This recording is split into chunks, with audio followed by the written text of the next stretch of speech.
Miami delivered another chapter of Formula One racing in round 5 of the season.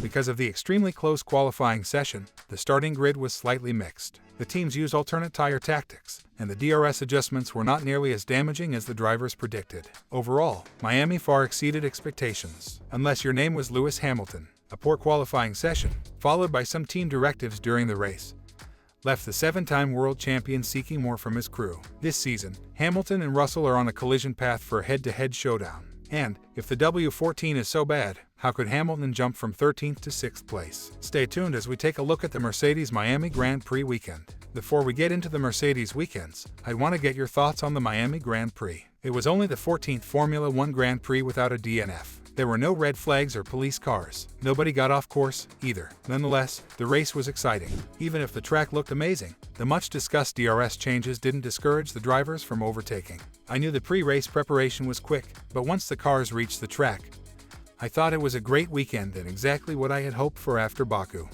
Do you agree? George Russell was probably as enthusiastic about the race as I was. He started 6th and drove a fantastic race to finish 4th. Probably the best result Mercedes can realistically aspire for most weekends right now. He pushed his way past Carlos Sainz and drove a superb race, eventually finishing comfortably ahead of Fernando Alonso. Lewis Hamilton was undoubtedly expecting significantly worse, and his tire strategy mirrored that of Max Verstappen, making him the clear winner on the day. Max advanced from 9th to a comfortable 1st place by starting on the hard-going long and then switching to the medium, and that aided Lewis push through the field, where he eventually finished 6th.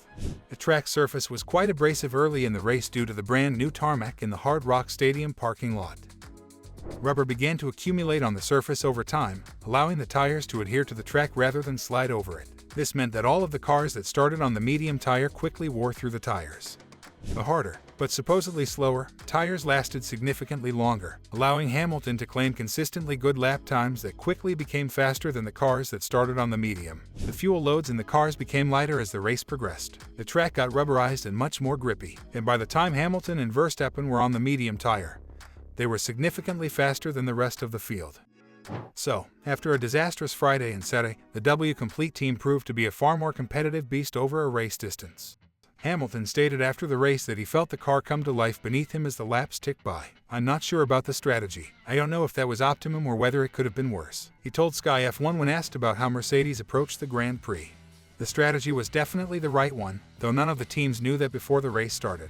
It was definitely difficult to start just being in a DRS train with a bunch of cars and trying to get past the Williams, which is so quick on the straight, was not so easy. But eventually I was able to start making headway. And then once I'd done the stop and I got back out on the medium is when I was able to really start to push. The car came a bit alive midway through the race, and I think to get from 13th to 6th, I'm pretty happy with that. Given how horrible the Mercedes car looked earlier in the weekend, I'd be overjoyed if I were him. Mercedes dominated the first free practice session, finishing 1st and 2nd on the timing sheets. However, when the more competitive practice sessions began, they were more exposed. 7th and 15th in FP2 was followed by 10th and 13th in FP3 for Hamilton, whose poor qualifying left them 6th and 13th on the grid. Lewis' finished position indicated that he was optimistic about the weekend at the end of the race. Unfortunately, we started so far behind, but I enjoyed the race. I had a lot of fun just making my way through. It's nice to be able to have a battle with people and good points for the team. So a big thank you to the team again this weekend for just keeping their head down and continuing to push even though we are where we want to be.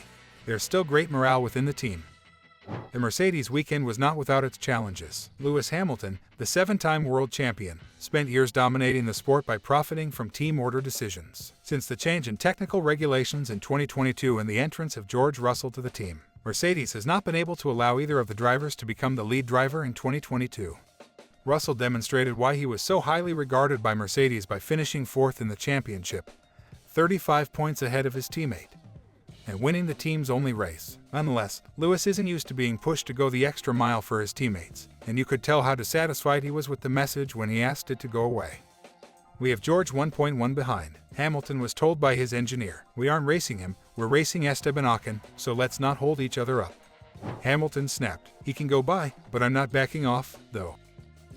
Hamilton did allow his teammate to pass. It was still early in the race, and given the time difference, he wouldn't have been able to keep Russell at bay for very long. The two were also on opposing tire strategies, so it's not surprised that Mercedes ordered him to move aside. That doesn't mean he'll be happy about it. and the irritation in his voice when he indicated he'd let George pass was palpable. Mercedes team principal Wolff stated that demanding that Hamilton prioritize Russell at that time would not cause any problems.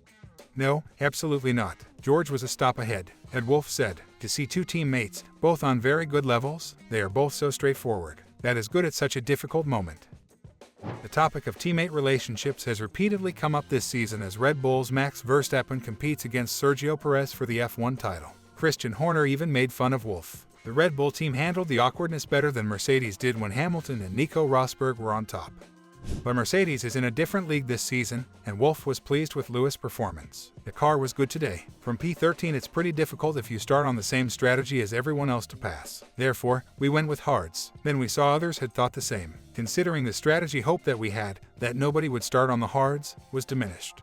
He drove a great race. Toto has recently used every ounce of charm he can conjure in an attempt to get his star driver to accept a new deal. The general thought in the sport is that if Mercedes can make a competitive car, Lewis will stay. If they can't, he'll likely depart the sport when his contract expires at the end of the year. Toto would have been hurt to hear a strategy team utilize team orders to move Lewis out of the way for George. Wolff does not want to lose Lewis, and upsetting him by relocating him to make room for his teammate will not help. If Mercedes is determined to keep Hamilton around in the future, it is their car that they must be concerned about.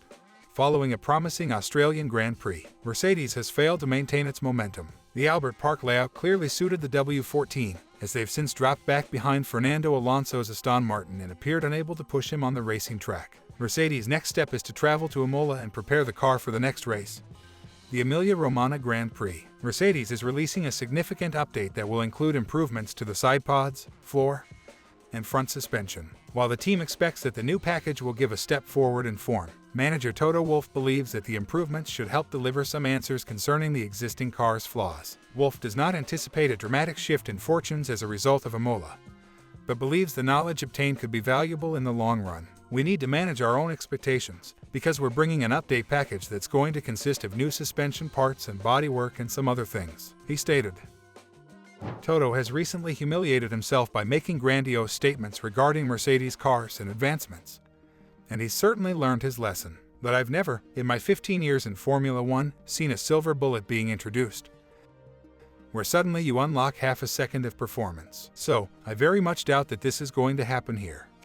True, there are no silver bullets in Formula One, but Mercedes isn't bringing a slew of enhancements that could build a silver magazine. It's an ineffective phrase. I'm not sure, but I'm hoping you get the point. The suite of changes that bring it to the car might enable them to make a tremendous leap in Imola, not just in terms of car pace, but also in terms of performance. What are your thoughts on Mercedes-Benz weekend? Do you believe Lewis and George will face off this season? Let us know what you think in the comments section below. Until next time.